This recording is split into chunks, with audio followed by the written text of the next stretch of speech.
पत्नी बोली, सुनो, मैं मायके जा रही हूँ, वहां मुझे 1 हफ्ता भी लग सकता है, फिर भी कोशिश करूंगी 3 दिन में लौट आऊं।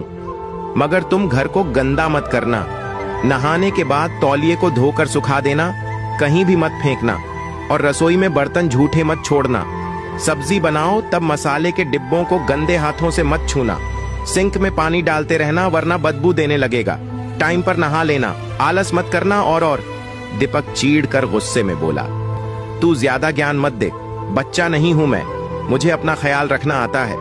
पति के कड़वे शब्द सुनकर भी वह चुप रही, क्योंकि मां ने कहा था कि बिछड़ते वक्त कभी भी झगड़ा नहीं करना चाहिए। इसीलिए वह प्यार से बोली, मैं जानती हूं मेरे बिना आप कुछ भी नहीं कर पाओगे, न टाइम पर खा पाओगे, न टाइम पर नहाओगे, सब कुछ कहकर करवाना पड़ता है, इसलिए अपना ख्याल रखना, उज्जवल फिजूल मत खा लेना।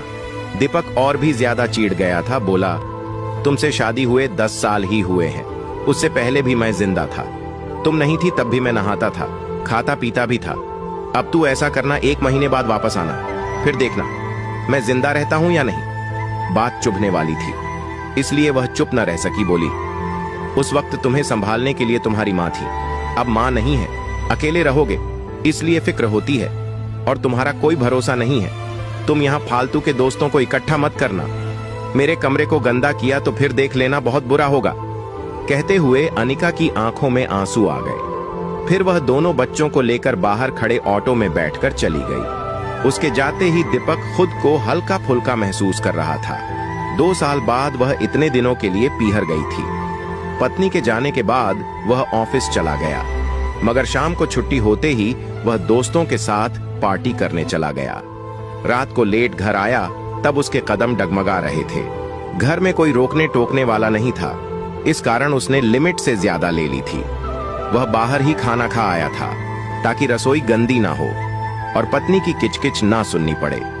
जब वह सुबह उठा तो रात को ज्यादा हो जाने के कारण उसका सर दर्द कर रहा था, हिम्मत टूटी हुई थी, इस कारण उसने ऑफिस से छुट्टी ले ली। मगर सुबह के 10 बजे तक सर दर्द ठीक नहीं हुआ तो वह ठेके पर गया और एक हाफ ले आया। 2 पैग लगाए तब जाकर सर दर्द में आराम मिला। अनिका उसे महीने में 1 बार से ज्यादा पार्टी नहीं करने देती थी, मगर अब वह घर में अकेला था।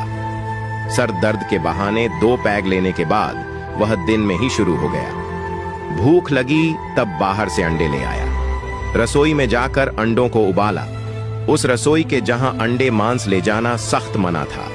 अगर अनिका घर में होती तो उसकी क्या मजाल थी जो अंडे घर में भी ले आता। अब पैक की चुस्की के साथ उबले हुए अंडे की